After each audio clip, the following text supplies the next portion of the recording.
My excitement for Kingdom Come Deliverance 2 has been quite diminished.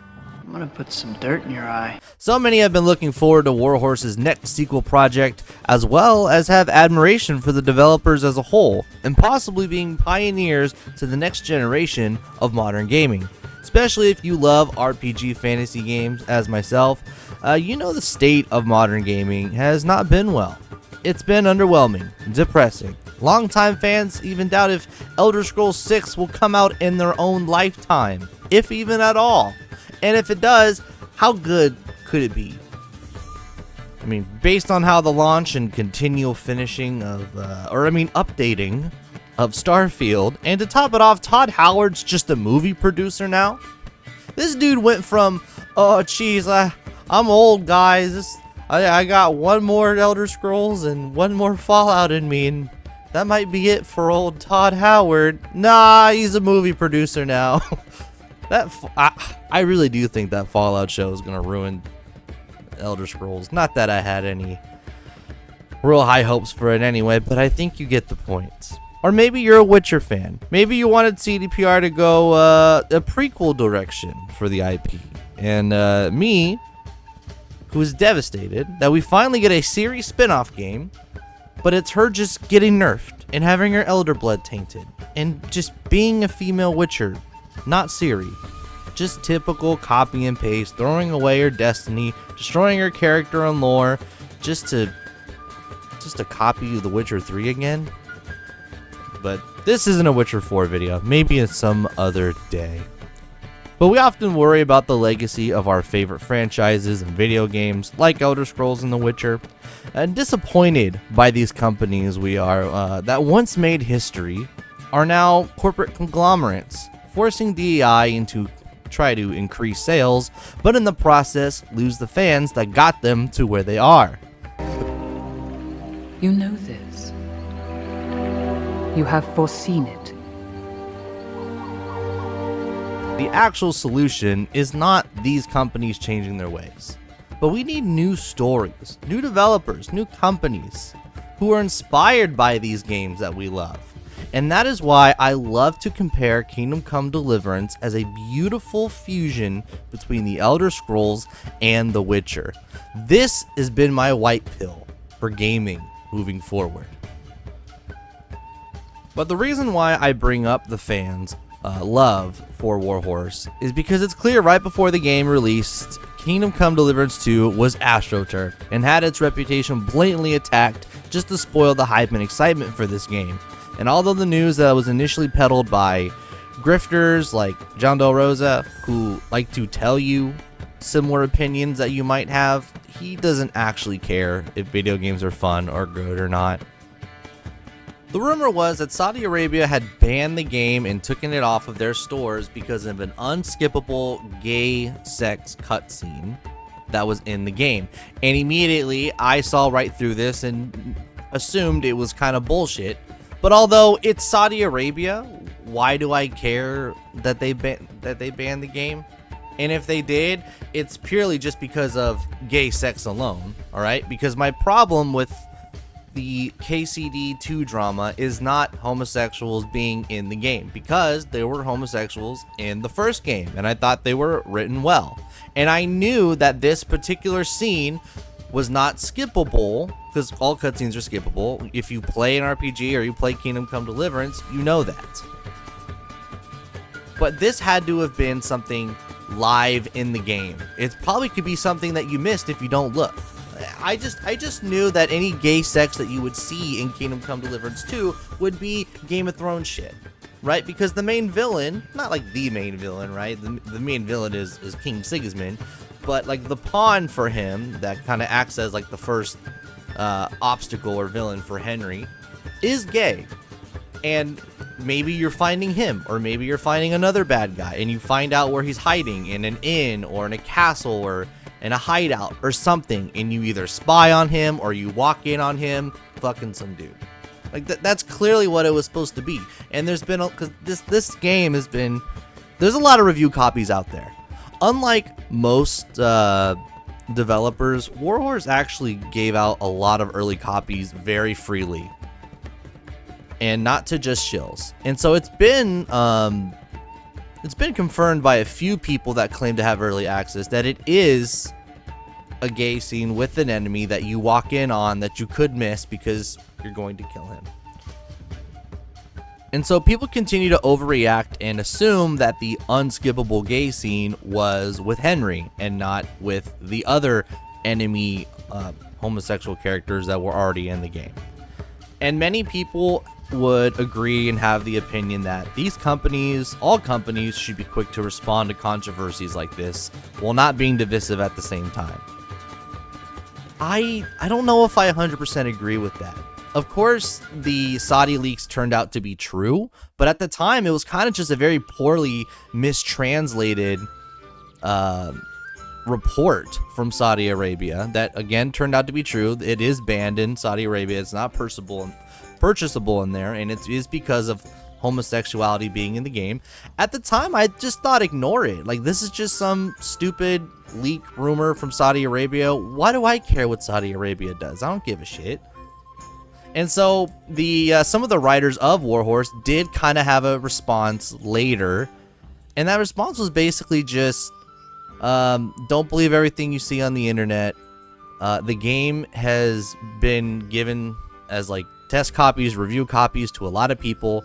If there were any scenes that were blatantly, disturbing, they would have been leaked on the internet by now, right? And so, and a lot of people didn't like that response, and I understand maybe you don't like that response, but at the same time, I'm just like, yeah, I don't believe these leaks. I think you should just ignore them and let us play the game and see for ourselves. And so this is where things actually get real complicated.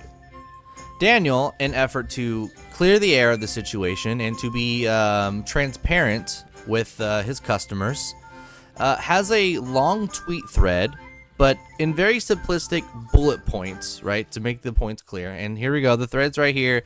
Number 1, there is no unskippable cutscenes in our game, like I was saying. 2, we are not or were we banned in any country, at least not that we know of, which I believe him. He didn't know at the time, and it's been confirmed later that it is off the Steam page in Saudi Arabia. So, yeah, I didn't know it at the time. 3, as much as I don't like the forced diversity, no one was forcing us to do anything, and we are not forcing anyone to do certain things. That one is not controversial, but we will talk about that later. Number 4, gay characters were already in KCD1. I already mentioned that. This one.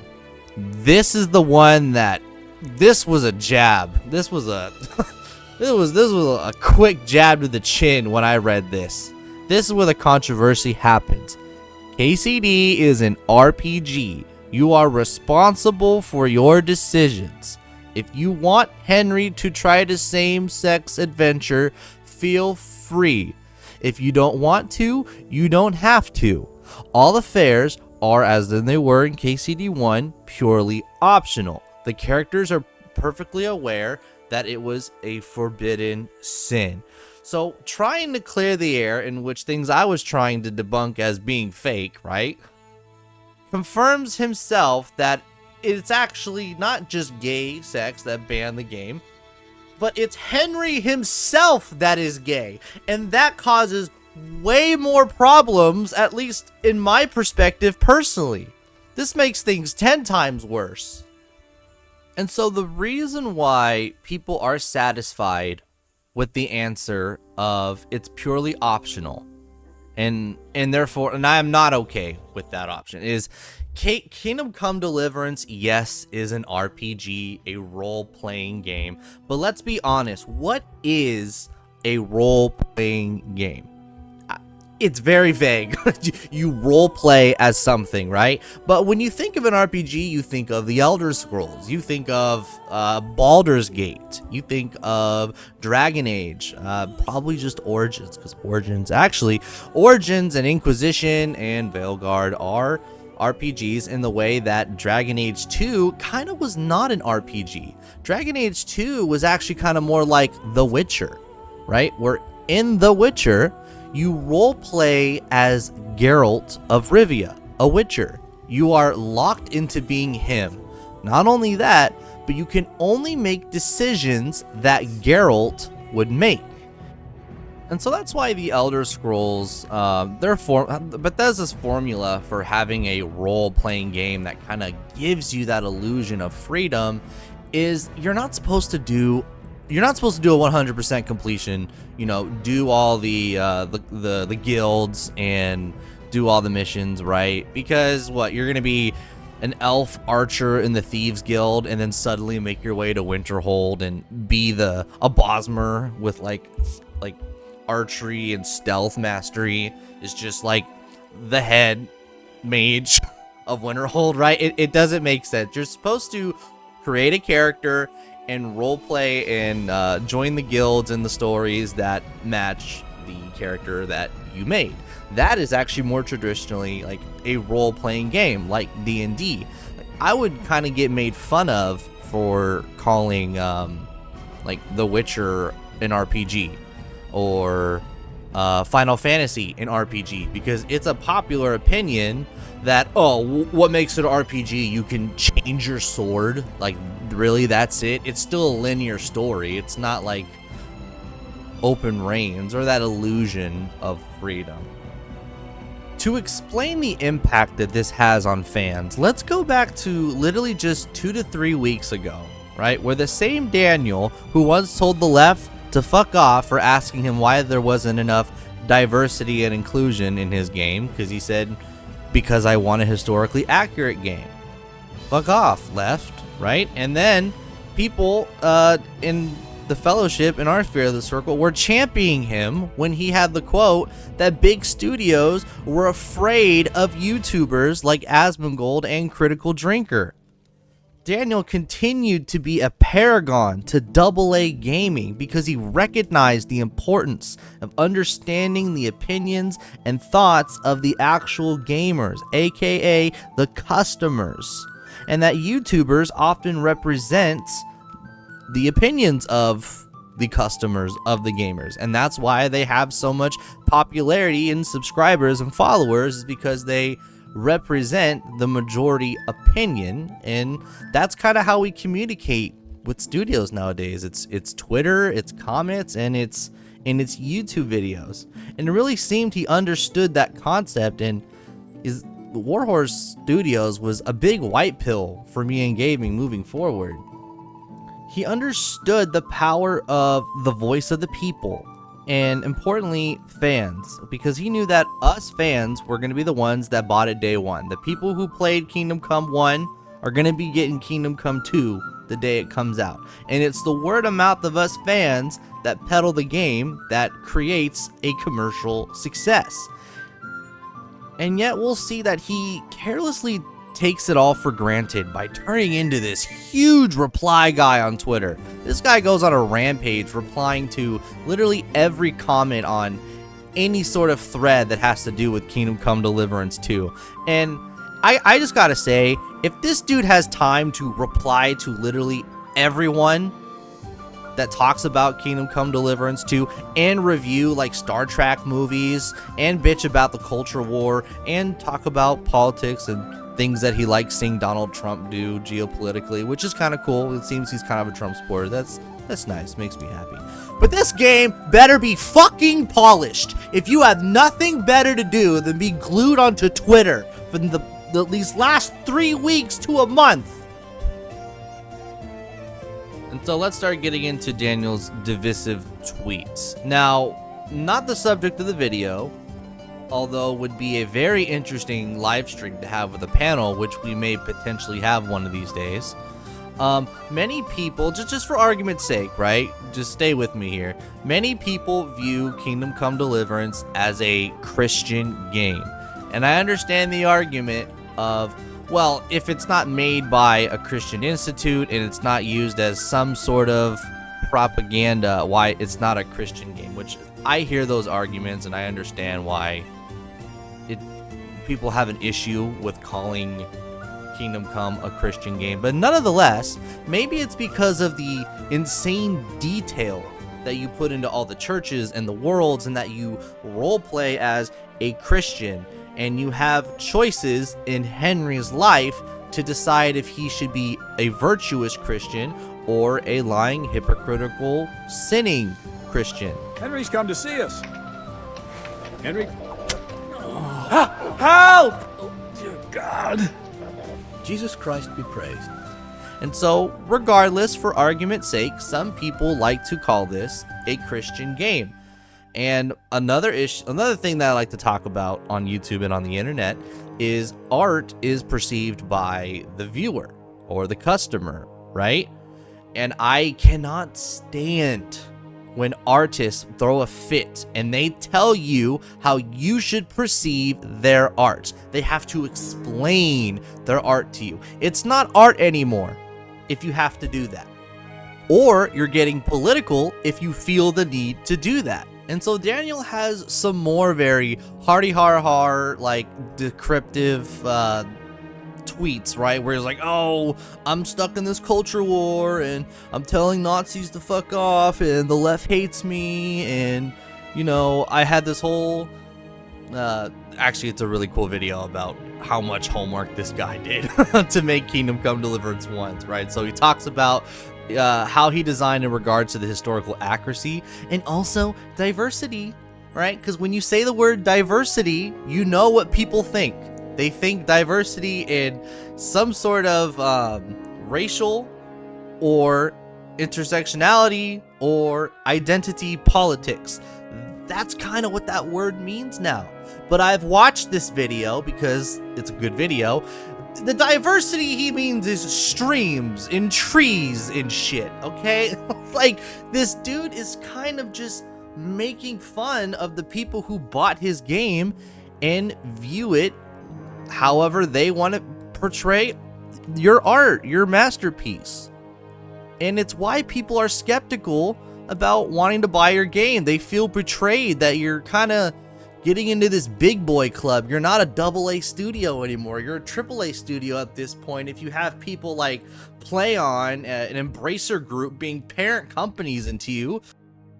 But here we have, anyway, Daniel's going to go ahead and strawman this by making the point that Embracer is not owned by BlackRock, therefore they do not subject their products and other, companies that they own and subordinates to diversity, equity, and inclusion, which was not the argument at all. We know Embracer is very open and forceful with their diversity, equity, and inclusion that they put into their games. And now that they have PlayOn, and PlayOn is a parent company of them, and it's a whole thread, right? And this kind of straw manning is truly the heart of the controversy.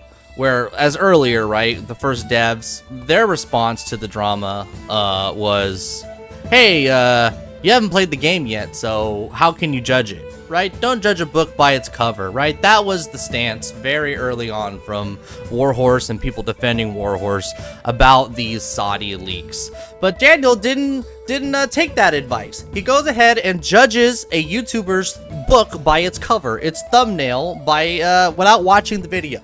He attacks Dev Says Resu, which is a cool YouTuber that you probably heard of or seen. He's that base dude that uses a female VTuber model in his videos, and you're not allowed to ask why. But good YouTuber, I'm a big fan, I subscribed. And he just looks at his thumbnail and judges immediately without actually watching the video. But he'll go watch another hour-long video of some random YouTuber sucking his dick.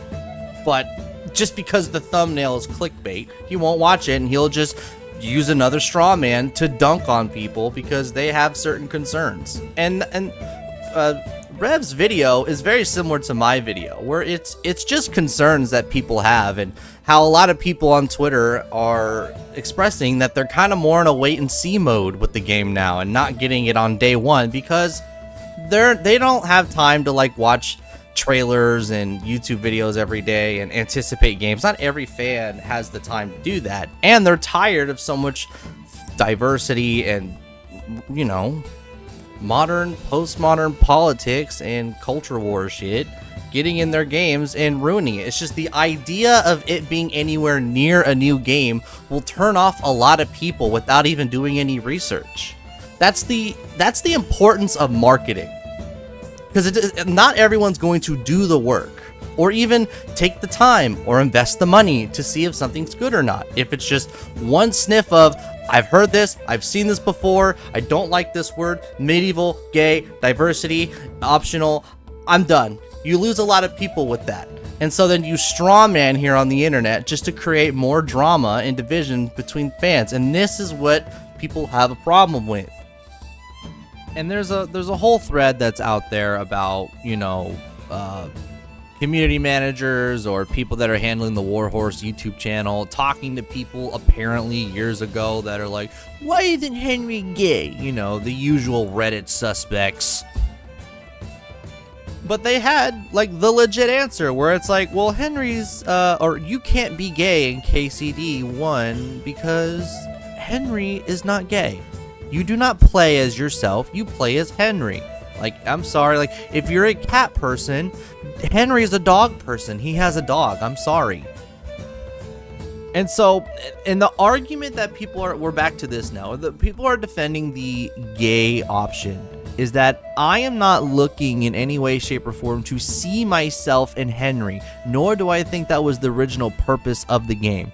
You play as Henry. And we'll see how the gay option is implemented and if it's done in a natural way or not as the OG devs intended it to be, because it wasn't an option in 1. It doesn't feel natural. I don't like that argument of it's an RPG.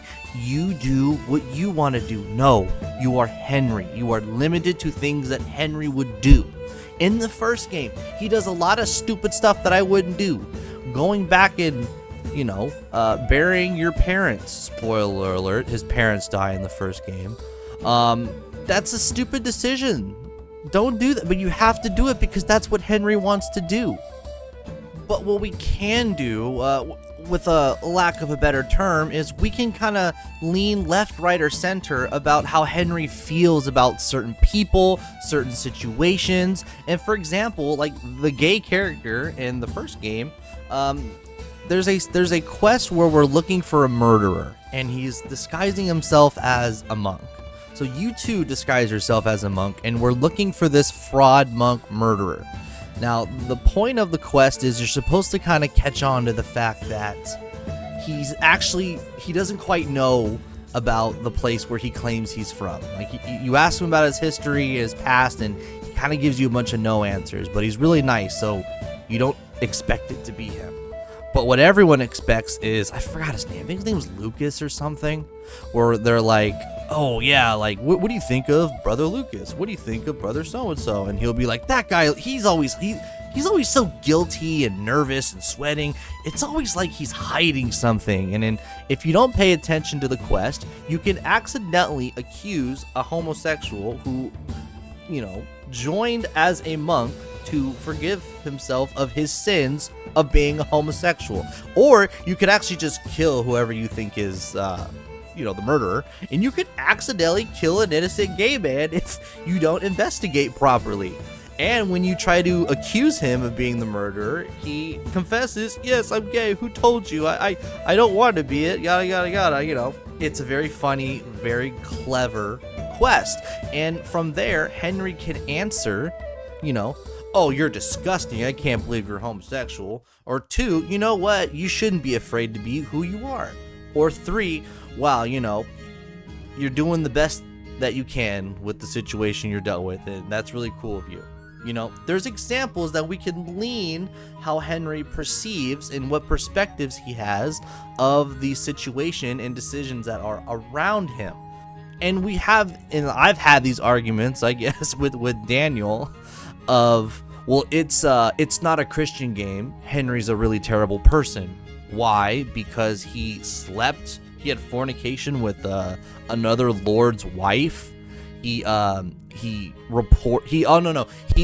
apostates escape, right? Because there's basically there's this woman who prays on the behalf of other people, and they're apostates, and the church is after them, and you can either report them or you could convince them to run away and escape. And he's like, well, Henry's such a bad guy, he does all these bad things. And I'm like, whoa, I didn't do those in my playthrough. What if I decided to actually play as a good Christian? Does that not carry over to the next game? Is there not a set canon for Henry into Kingdom Come Deliverance 2? Because I've caught him kind of this little, I know it's kind of a gotcha tactic, but you say, oh yeah, you're Henry, and then you can't say at the same time, oh, it's not a Christian game because Henry's a bad person.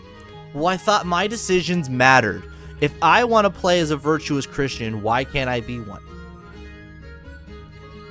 And therefore, that's why it makes no sense for him to suddenly be bi in the second game if he wasn't bi in the first game. It doesn't feel natural. I don't know why it wasn't in the first game if that's what he originally intended. So he can say all he wants, that no one's persuaded me, or this is my vision of the game, no one's made me or told me to do any of these things. We'll see how naturally it's implemented in the game, because it does not feel natural. And the reason why, I think clearly, is awards. Whether by them personally, because we know that Game Awards, Movie Awards, Hollywood, right? There's required representation and LGBT representation in games if you want to get a reward.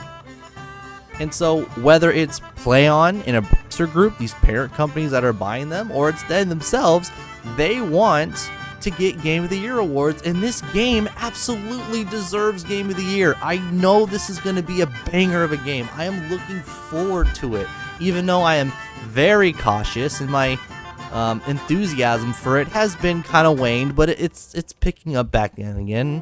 I didn't mention it before, but I will be streaming this game day one because I am looking forward to it. And I do want this game to get Game of the Year because it absolutely deserves it. It's going to be a banger. But I want them to do it I want them to get Game of the Year as they give the gaming industry a middle finger. Not because they compromised with them. And this is the sad revelation I have with the future of gaming. And it's the Netflix Season 2 debacle. Where you have a good first season, a good first game, it's a cult classic, everyone loves it. Season 2, the budgets go up, investors come in, and progressive identity politics find a way to weasel the little fingers into the game. So they find something successful, and they need to find a way to put their message in it right on top. And they think that the people who enjoyed the first game, the first season, won't notice it. Because if you ask me, the sequel having an optional gay romance with a existing character who wasn't gay in the first game does not feel natural. And I don't know who or when it was implemented into development, but it worries me. And the worst, this would absolutely ruin the game for me. A little side tangent. If the gay romance option is Sir Hans, this game is beyond done. It is fucked. That would literally ruin the story. Because Henry and Hans have a great relationship. Hans is a cool character. He's a slob, he's a snob, whiny crybaby in the first quarter of the game. And then he has this really cool arc and you can't help but not to love him. But if you give them an option to have a gay romance, their friendship is canonically deeply queer, or however people are going to want to say it. You can't just casually have some very close guy friend and have a little casual fuck, but it's just optional. That would change the dynamic of their whole relationship if it was even a thought or an option to do it. I mean, how are you gonna tell me Reddit's not gonna have a field day with watching, oh, look at these two grown men half naked bathing in the river together? How could you tell me they're not homosexuals? I don't want that shit. It ruins the immersion, it ruins the storytelling. That is my argument for not wanting Henry to be gay, is because I want his character to be preserved. I like his story. I want Henry to be Henry. I don't want it to be ruined because they want to expand to some audience that can't roleplay or enjoy certain characters that are heterosexual, and they have to see themselves in it. It ruins storytelling. It ruins immersion. And I know I've been a bit of a fence sitter this whole video. Feel free to make fun of me in the comments for it, because I am still very optimistic for this game, right? I can have issues and bitch about things I don't like a game that I really love. For example, Elden Ring. I love Elden Ring, but the Type 1, Type 2 shit fucking pisses me off. Just say male or female. I can have issues with that. I can, you know, make my voice heard about those concerns and how I don't want them implemented in the future of gaming, while still saying this is objectively a good game. And so I make this video to tell all the dumb cunts that tell you to go touch grass because you're concerned that a game studio told you casually, hey, we're gonna make the main character of that game you like bi and gay, alright? I just want to suck a dick to see what it tastes like. You know what? I like dick. Yeah. And oh, you're a Christian that enjoyed Christian aspects of our game? Go fuck yourself. Oh, and it's an RPG. It's an RPG. You can choose what you want to do. These people don't have integrity when it comes to storytelling. It is complacency. I hate that fucking argument. Because yes, we have yet to play the game to see how properly, immersively it is implemented or not, but neither have you defending it. And no game or movie studio or company deserves your benefit of the doubt, even Warhorse, sadly.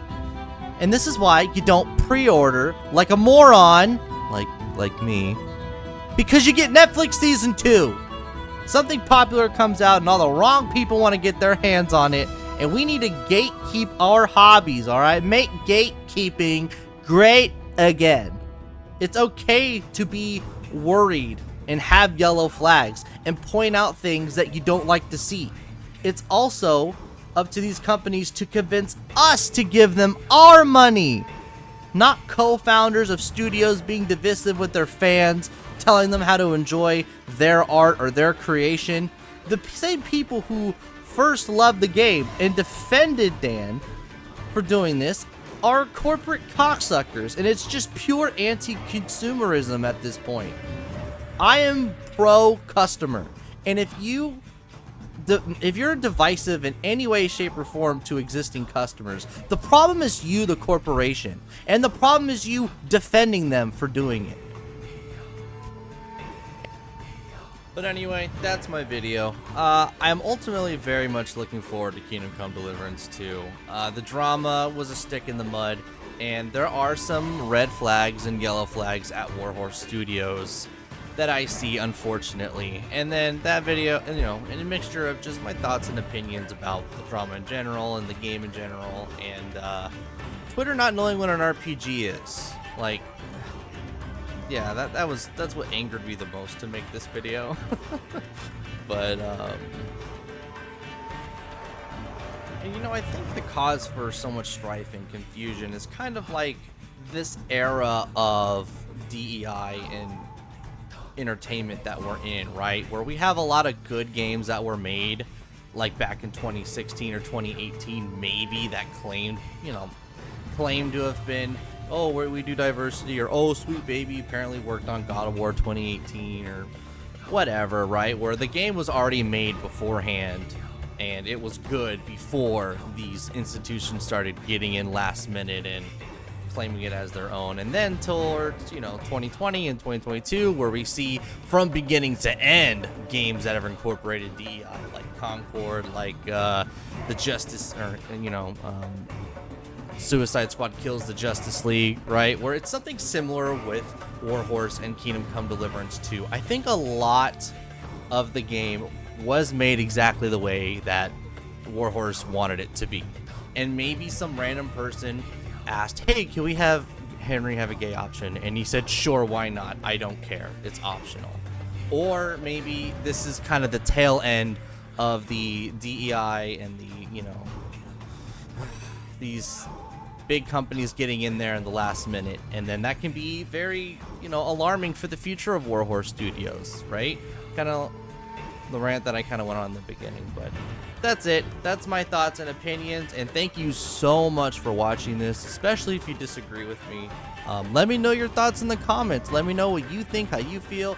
Am I an idiot? Am I wrong? Are you looking forward to playing Kingdom Come Deliverance 2? If you haven't played one, please play the first one. Do not play the second one. My favorite thing about Kingdom Come Deliverance is how it takes place in real history, right? In real Bohemia, and there's a lot of like politics and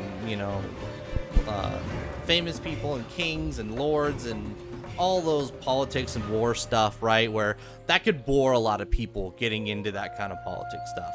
But the first game is just about Henry, right? It's just about Henry and his family and his he cares about his people and the people that are left from his hometown and his parents, and wants to make, it's about Henry. It's a personal story, and he has his own goals. And in the background, you can kind of read the books or talk to people, and you can get a sense of the history and the politics and the way the war is going with Sigismund and Wenceslas, right? All that stuff is kind of in the background that you could absorb if you'd like to. And the end of Kingdom Come Deliverance 1 is cool because it basically says, all right, Henry, you're a man now. It's time you learn about politics. And then the lords of Kabbalah and Libya, they'll kind of dumb down all the politics for you that if you don't already understand. And assuming all that was to kind of prep you for Kingdom Come Deliverance 2. So, if I didn't mention this, February 3rd? 4th, my goodness. February 4th, right as the game comes out, 8 Pacific and 10 or 11 Central. The second that game is out, I will be streaming it on my YouTube and my Kick channel, so I'm looking forward to it. We're gonna go find that homosexual and plow our sword into him and, see how good or how bad the game is. But I'm pretty optimistic, so. But thank you for watching, good sirs and good ladies. Thank you for watching. And Christ be praised. Jesus Christ be praised.